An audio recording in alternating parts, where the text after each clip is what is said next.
There's a biohacker named Dave Asprey who's gone on record saying that he wants to live to be 180 years old. And you know what? That's not for me.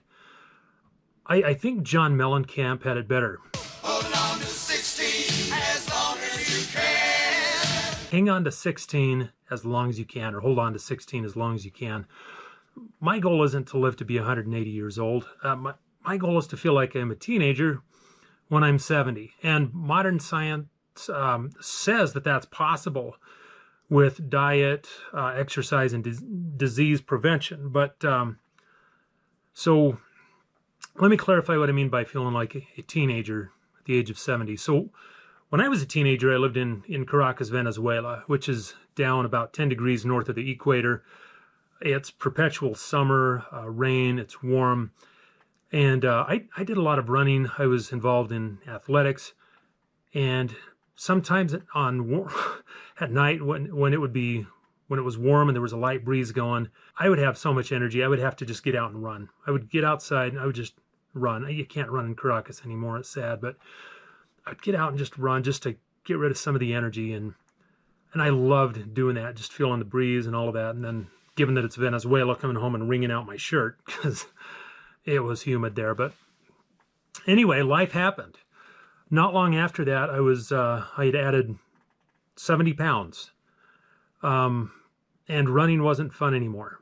And in fact, running was painful and to be avoided. And so at a friend's recommendation, I followed a program called Body for Life, and I stayed on it for 2 or 3 months, and I dropped the excess weight. And now, looking back, I mean, well, at the time, 2 or 3 months seemed like an eternity. Going with restricted calories and working out a lot for 2 or 3 months, that seemed like an eternity. But looking back 10 years, that was a blink of the eye. I mean, that such a profound change could happen in just 2 or 3 months. Looking back, it's seriously the blink of an eye. I had my life before and my life after. So how do you get your teenage body back, and how do you keep it? And by the way, ancient Sparta, I talk about them a lot. They started you on active duty in the military when you were 20. You recruited into the military when you were 7, but that's a whole different story. But when you were 20, you went active duty, and you stayed active duty doing hand-to-hand combat until you were 60. At the age of 59 and 60, you were still considered in good enough shape to go to war.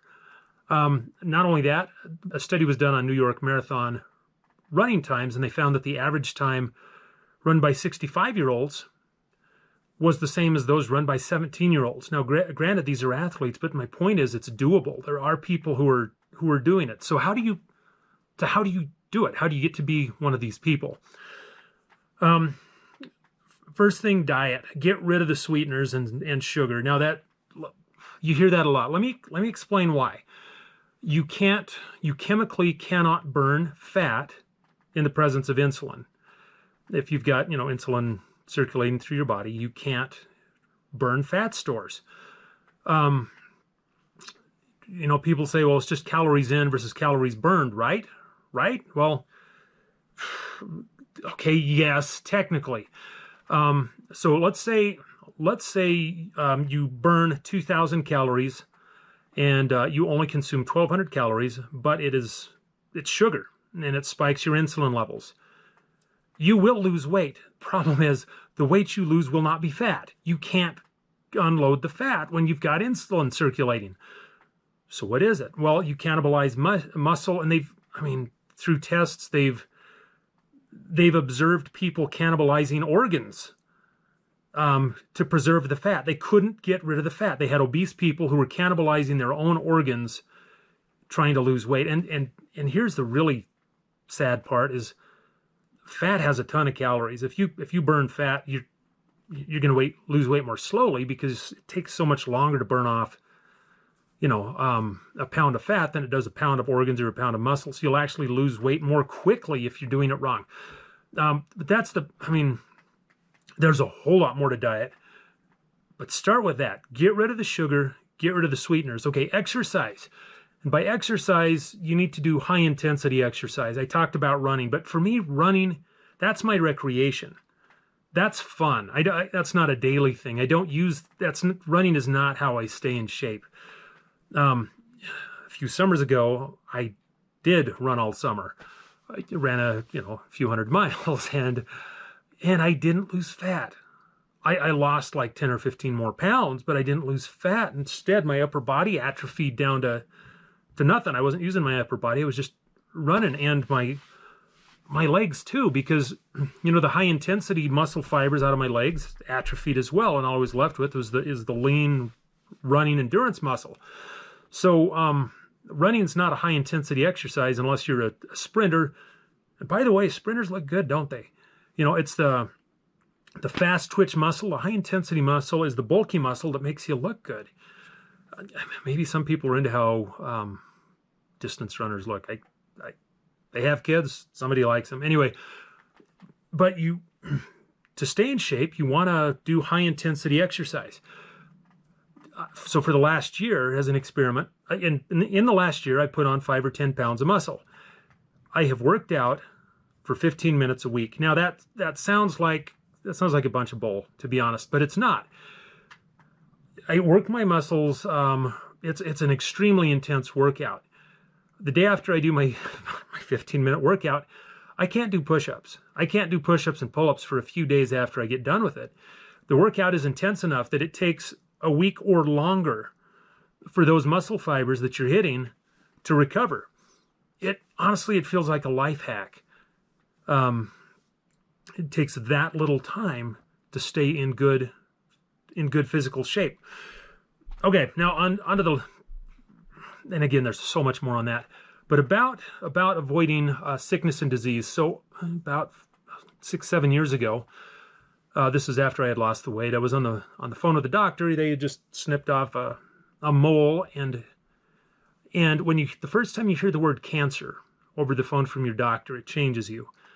In this case, it was only a precancerous mole, and they were able to cut it off and get rid of it. But I spent the next several years researching how do you avoid cancer, heart disease, all of this other stuff. It turns out that they are very preventable. Now, that doesn't mean completely preventable.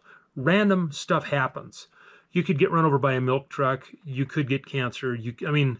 Random stuff can and does happen. But you can greatly reduce the odds of getting those things by taking care of yourself. Now, what does that mean? So I listened to, read, or hundreds of podcasts, books, articles, and oh my gosh, there are so many experts, and they all disagree with each other. But there were a few things that they had in common, and so those are the things I tried to focus on.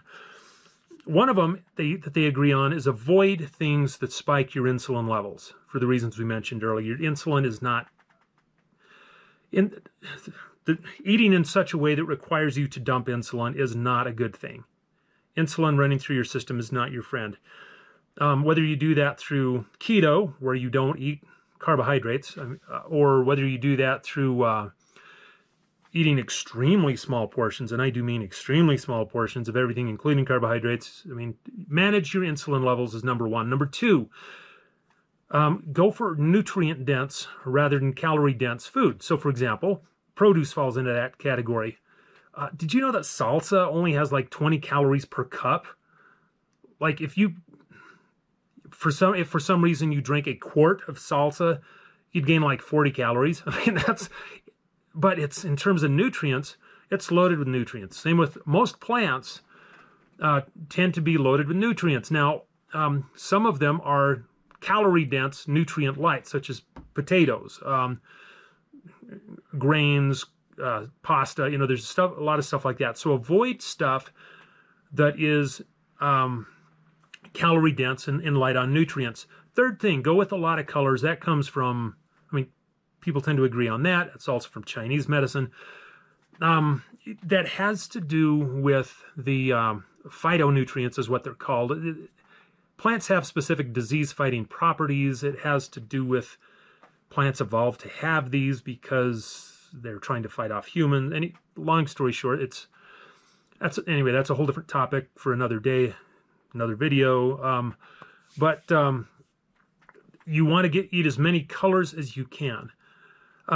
Eat as close to the source as you can. So, like, don't eat potato chips that have been processed and all of that. Don't eat kale chips. I mean, don't eat chips. Just eat stuff as close to the source as you can. Now, there are people who advocate like only eating raw meat and raw. That's not what I'm saying. But stick as close to the source as you can. Make stuff from scratch. The less processing involved, the better. That's another thing that people, all of these different conflicting experts, do seem to agree on. Another one, and this is the last one, and it's a quickly growing field, is take care of your gut bacteria. That sounds hokey, but you have more bacteria cells living in your gut than you have human cells in your body. They estimate that you've got 3 or 4 pounds of bacteria, and a lot of it is in that last turn in your large intestine before it makes its exit. Eat stuff that your bacteria likes. Most of your immune system resides there in your gut. Not only that, but in terms of signaling, there's a lot more signaling that goes from your gut to your brain than from your brain to your gut. They're learning more and more that your gut is calling the shots. Did you know, and this is gross, I apologize, that they'll take fecal transplants, which is what it sounds like, from a skinny person, put them into a fat person, and that fat person turns into a skinny person. I mean, take care of your gut. There's a lot more on that. I need to wrap up though, but just if you wanna hang on to 16 or hold on to 16 as long as you can, that's the best way I know how to do it. Watch your diet, eliminate sugars, starches, sweets, exercise, and do intense exercise. And it's not just so that you can have muscles. Muscles are actually your muscles produce hormones. So does fat. Fat hormones give you man boobs and do other nasty things to you.